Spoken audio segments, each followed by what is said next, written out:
My name is Gerard Hernandez, and I'm a 37-year-old grumpy scientist. I'm miserable. I'm miserable, and I want you to know all about it. And I hear you. Like, yeah, this guy has problems. Does he know that he needs therapy? It's like, yeah, I know I need therapy. I'm a scientist. I'm clever-ish. But have you guys seen the NHS waitlist for therapy? It's mental. Actually, have you seen the NHS waitlist for anything? So, yeah, here we are. I'm angry, and you're available. So let's start my little experiment. So what do we need for an experiment? So a researcher, check.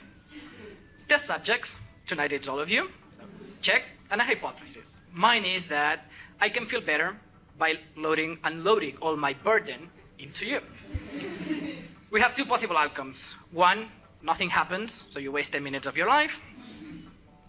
And I drown this sorrow and embarrassment in copious amounts of alcohol. Second outcome is that you make me feel immediately better, and I celebrate by drinking copious amounts of alcohol. So yeah, no matter what, the liquor industry always wins. So yeah, as I said, my name is Gerard. I'm a scientist, and specifically I'm an immunologist. That means that I study a group of cells that they try their best to keep you alive when you get an infection, but also try to choke someone to death in an airplane when you open a bag of peanuts. Yeah. Lovely cells, really. We were very, very popular during the COVID pandemic, so much so that we were as valuable as the last roll of toilet paper in the supermarket. And now that I think about it, some things never change because our popularity levels are back to the same levels of low roll. And yeah, by the way, if you are uncertain about vaccines, I'm sorry to tell you, but there is no 5G in vaccines. So think about it. If we invented an injection that gives you an instant booster to your internet connection as you walk by, it wouldn't be free. And Steve Jobs would have probably resurrected just to capitalize on this. And it would have a fancy name like iAntenna or I am the antenna, something like that. Yeah, I'm sorry to tell you the truth, but reality can be very, very disappointing. And actually thinking about being sorry and being a disappointment, those are like sentiments that have gone throughout my life. So, yeah, just to give you a little bit of context, I started my scientific career in a third world country called Spain. I know, lovely sangria, but like really shit funding opportunities. So basically in there you volunteer during your PhD, and if you're very lucky, you get a scholarship 1 month before you defend your thesis. So now if we like go back in time to try to imagine me as this joyful and happy and optimistic undergraduate student, and yeah, I know a lot has changed since then. Having to tell my friends like, no guys, like I can't really come out tonight to party because I need to study a lot to get to be the best in my class, so they get to choose me to do the PhD in the lab that I want. Because yes, you still need to prove that you are the best, even if you're working for free. Then, just to be reminded by everyone during those miserable years that it's not a real job if they're not paying you. But the worst bit was to see the disappointment in my parents' eyes. Every time they were wondering, asked me, son, like, you always had good grades, like you were one of the smart ones. Why are you still in school? Like, I know, I'm sorry to disappoint you, but actually I'm really clever.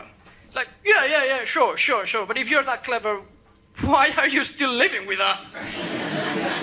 And fair enough, like, we do research, we're in science because we're passionate about it. We're not here for the pay, because it's shit. Actually, like when people ask me what I do for a living, I don't really know what to answer.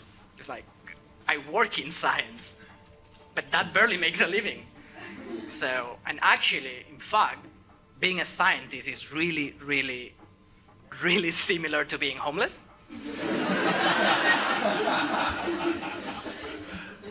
So, I don't know, like my everyday is surrounded by drugs and needles. We go to talks just because there is free food.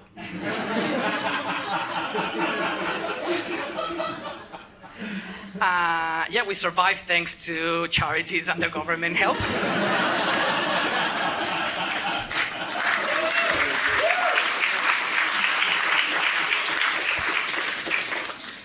Yeah, and pretty much every day I need to rummage through the rubbish bin because I tossed a sample that I actually needed for my experiment.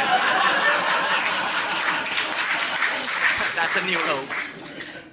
But the worst bit is that if you're very successful and you become the boss of a lab, then you spend the rest of your days begging for money from those charities and governments. Like, have you got a tenner so I can buy some reagents? Can you spare some change so I can cure cancer? So, yeah, it's pretty bad. But well, thankfully, not everything is bad. There's a lot of things that being in academic research, they are good. So, for example, we have a very flexible schedule. So that means that I can stay late in bed, feeling sorry for myself.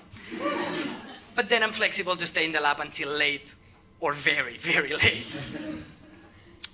One good thing that we have in academia is that we are surrounded, or it's good to work with people that are like-minded. So that means that you know that everyone around is equally broken in the inside. But probably the best bit is that you can be smart around your non-scientist friends. And even in a more useful way, you can help them resolve some issues, even when you're making up the answer. So I'll give you an example. I don't know, like toilets in Australia. Do they flush clockwise or anti-clockwise? Fear not, my simple-minded friends. Here is a scientist to enlighten you. Okay, so what's the answer? Have a coin? Anti-clockwise. Usually that's okay, but then it's like, oh, why is that? That's because the force of Coriolis pushes the ocean waters towards to the left of the equator. And usually that's okay, but if they question you, just throw some acronyms.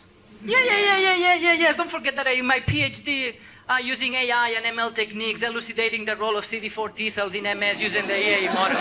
Boom, sorted. And now can you please buy me a beer because that's the last bit of cash that I have. Yeah. But then really like the best bit about academic research are scientific conferences.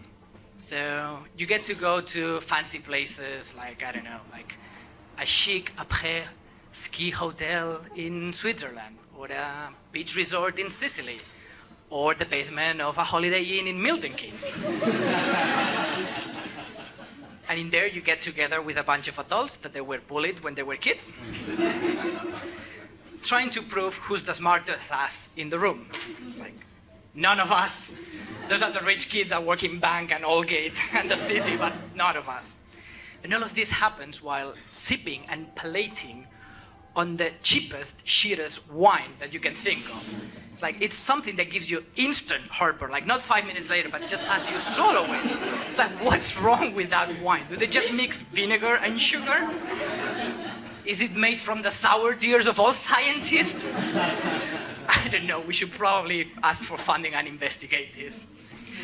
But yeah, just to wrap up, deep inside we're really good people, like despite all the anger, all the sourness and all the bitterness. And if you're planning to have kids, please encourage them to stay inquisitive, to be curious, but please, please, please don't let them ever do a PhD. Adopt one of us instead. Thank you.